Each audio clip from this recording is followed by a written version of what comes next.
ಪ್ರತಿಯೊಂದು ಸಿನಿಮಾನು ನನಗೆ ತುಂಬಾ ಇಷ್ಟ. ಯಾಕಂದ್ರೆ ಎಲ್ಲಾ ಸಿನಿಮಾಲು ಅದರಾದ ಒಂದು ಜರ್ನಿ ಇದೆ. ಸೊ ಸಿನಿಮಾ ಅಂದ್ರೆ ಸಿನಿಮಾ. ಈಗ ಒಂದು ಆಕ್ಷನ್ ಸಿನಿಮಾನು ಅಷ್ಟೇ ಇಷ್ಟಪಡ್ತೀನಿ, ನಾನೊಂದು ರೊಮ್ಯಾಂಟಿಕ್ ಕಾಮಿಡಿ ಸಿನಿಮಾನು ಅಷ್ಟೇ ಇಷ್ಟಪಡ್ತೀನಿ, ಒಂದು ಫ್ಯಾಮಿಲಿ ಡ್ರಾಮಾನು ಅಷ್ಟೇ ಇಷ್ಟಪಡ್ತೀನಿ. ಬಟ್ ಆಕ್ಷನ್ ಮಾಡಿರ್ಲಿಲ್ವಲ್ಲ, ಅದಕ್ಕೆ ಅದು ಒಂಥರ ಒಂದು ಎಕ್ಸ್ಪೀರಿಯನ್ಸ್ ಹೊಸದಾಗಿತ್ತು.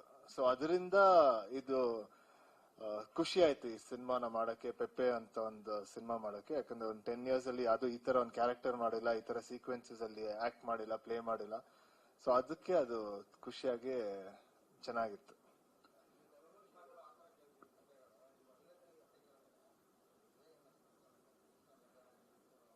ಇಲ್ಲ, ನಂಗೆ ಮೊದ್ಲಿಂದನೇ ಒಂದು ಆಕ್ಷನ್ ಸಿನಿಮಾ ಅಂದ್ರೆ ಒಂದು ಆಕ್ಟರ್ ಅಂದ್ಮೇಲೆ ಎಲ್ಲಾ ತರ ಸಿನಿಮಾ ಮಾಡೋ ಒಂದು ಆಸೆ ಇರುತ್ತೆ. ಅದೇ ರೀತಿ ನಂಗೆ ಈ ಆಕ್ಷನ್ ಸಿನಿಮಾ ಮಾಡಕ್ಕೂ ಒಂದು ಆಸೆ ಇತ್ತು. ಬಟ್ ನಾನು ಅನ್ಕೊಂಡಿದ್ದೆ ಯಾವಾಗ್ಲೂ ಒಂದು ಆಕ್ಷನ್ ಸಿನಿಮಾ ಮಾಡಿದಾಗ ಅದ್ರ ಜೊತೆಗೆ ಒಂದಷ್ಟು ವಿಷಯಗಳು ಕೂಡ ಹೇಳ್ಬೇಕು ಅಂತ. ಸೊ ಆ ತರ ಒಂದು ಕತೆಗೆ ನಾನು ಕಾಯ್ತಾ ಇದ್ದೆ. ಸೊ ಈ ಸಿನಿಮಾದಲ್ಲಿ ಒಂದಷ್ಟು ಆಕ್ಷನ್ ಸೀಕ್ವೆನ್ಸ್ ಜೊತೆಗೆ ಒಂದಷ್ಟು ಹೇಳೋ ವಿಚಾರಗಳು ಕೂಡ ಇತ್ತು. ಅದರಿಂದ ನಾನು ಪೆಪ್ಪೆನ ಇನ್ಸ್ಟೆಂಟ್ ಆಗಿ ಇಷ್ಟ ಆಗಿ ಸಿನಿಮಾ ಶೂಟಿಂಗ್ ಸ್ಟಾರ್ಟ್ ಮಾಡಿದ್ವಿ.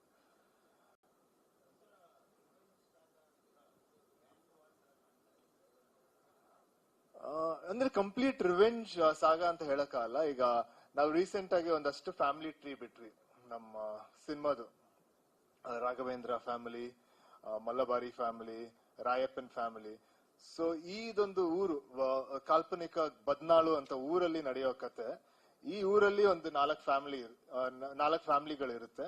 ಸೊ ಈ ಕತೆ ಒಂದ್ ಲೈನ್ ಅಲ್ಲಿ ಹೇಳ್ಬೇಕಂದ್ರೆ ಅಂದ್ರೆ ಈ 4 ಫ್ಯಾಮಿಲಿಗಳ ನಡುವೆ ನಡೆಯೋ ಒಂದು ಹೋರಾಟ, ಇಲ್ಲ ಅಂಡರ್ಸ್ಟ್ಯಾಂಡಿಂಗ್ಸ್, ಮಿಸ್ಅಂಡರ್ಸ್ಟ್ಯಾಂಡಿಂಗ್ಸ್, ಅದ್ರ ಥ್ರೂ ಈ ಕತೆ ನಡೆಯುತ್ತೆ.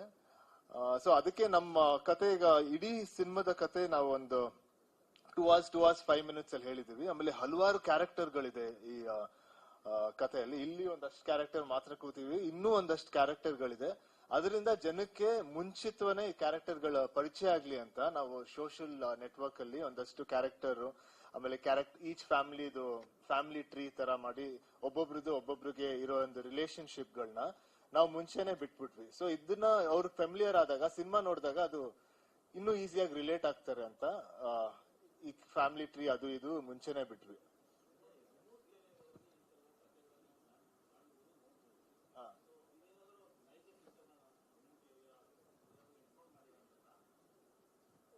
ನೈಜ ಅಂದ್ರೆ ಇದು ಗ್ಯಾರಂಟಿ ಮೋಸ್ಟ್ಲಿ ಡೈರೆಕ್ಟರ್ಗೆ ಒಂದಷ್ಟು ಇನ್ಸ್ಪೈರ್ ಆಗಿರ್ಬೋದು. ಒಂದು ರಿಯಲ್ ಲೈಫ್ ಇನ್ಸಿಡೆಂಟ್ಸ್, ಅದೇ ಕ್ವಶನ್ ಕೇಳಿದ್ದು. ರಿಯಲ್ ಲೈಫ್ ಇನ್ಸಿಡೆಂಟ್ಸ್ ಬಗ್ಗೆ ಅವ್ರಿಗೆ ಒಂದಷ್ಟು ಇನ್ಸ್ಪೈರ್ ಆಗಿರ್ಬೋದು, ಕೇಳಿರ್ಬೋದು, ಇಲ್ಲ ಬೇರೆ ಸಿನಿಮಾ ನೋಡಿರ್ಬೋದು.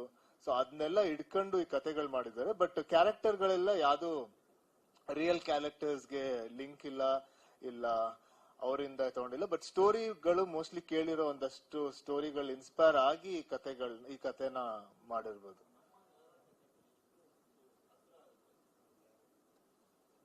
ಅಂದ್ರೆ ಇದ್ರಲ್ಲೊಂದು ಯೂನಿವರ್ಸಲ್ ಇಮೋಷನ್ ಕೂಡ ಅಂತೂ ಇದೆ. ಎಲ್ಲ ಕಲ್ಚರ್ಗೆ ಏನಂತಾರೆ ರಿಲೇಟ್ ಆಗೋ ಒಂದಷ್ಟು ವಿಷಯಗಳಿದೆ. ಅಂದ್ರೆ ಎಮೋಷನ್ಸ್ ಆಗಿರ್ಬೋದು. ಈಗ ಒಂದು ಫ್ಯಾಮಿಲಿ ರೆಸ್ಪೆಕ್ಟ್ ಎಷ್ಟು ಇಂಪಾರ್ಟೆಂಟ್, ಅದಕ್ಕೆ ಪ್ರೆಷರ್ ಅಂದ್ರೆ ಈಚ್ ಕ್ಯಾರೆಕ್ಟರ್ಗೆ ಎಷ್ಟು ಪ್ರೆಷರ್ ಇರುತ್ತೆ ಒಂದು ಫ್ಯಾಮಿಲಿ ರೆಸ್ಪೆಕ್ಟ್ ನ ಮೇಂಟೈನ್, ಅದ್ರ ವಿಷಯ ಆಗಿರ್ಬೋದು. ಇಲ್ಲ ಒಂದು ಏನಂತಾರೆ ಕಾಸ್ಟ್ ಗಳ ಬಗ್ಗೆ ಆಗಿರ್ಬೋದು, ಇಲ್ಲ ಒಂದು ಫಿಮೇಲ್ ಪರ್ಸ್ಪೆಕ್ಟಿವ್ ಆಗಿರ್ಬೋದು.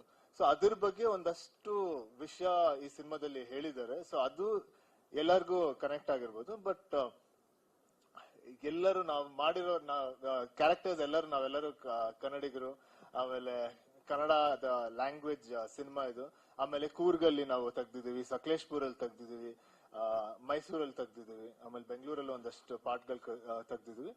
ಸೊ ನಮ್ಮ ಕಲ್ಚರ್ಗೂ ತುಂಬಾ ಹತ್ರವಾದ ಸಿನಿಮಾ ಅಂತಾನೆ ಹೇಳ್ಬೋದು.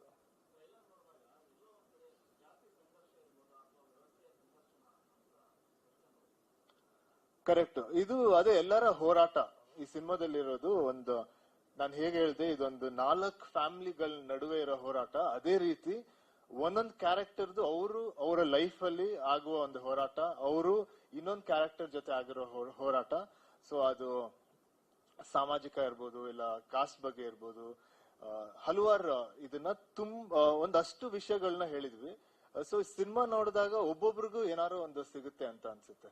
ಅಂದ್ರೆ ನೀವು ಯಾವ ದೃಷ್ಟಿಕೋನದಿಂದ ಸಿನಿಮಾ ನೋಡ್ತೀರಾ, ನೀವು ಯಾವ ಪರ್ಸ್ಪೆಕ್ಟಿವ್ ಇಂದ ಸಿನಿಮಾ ನೋಡ್ತೀರಾ, ನಿಮ್ಮಲ್ಲಿರೋ ಒಂದಷ್ಟು ವಿಸ್ಡಮ್, ನಿಮ್ಮಲ್ಲಿ ಇರೋ ಒಂದಷ್ಟು ಲೈಫ್ ಎಕ್ಸ್ಪೀರಿಯನ್ಸಸ್, ಅದು ರಿಲೇಟ್ ಆಗಿ ನಿಮ್ಗೆ ಈ ಸಿನಿಮಾದಿಂದ ಏನಾದ್ರು ಸಿಗ್ಬೋದು ಅಂತ ಅನ್ಸುತ್ತೆ ಪ್ರಕಾರ.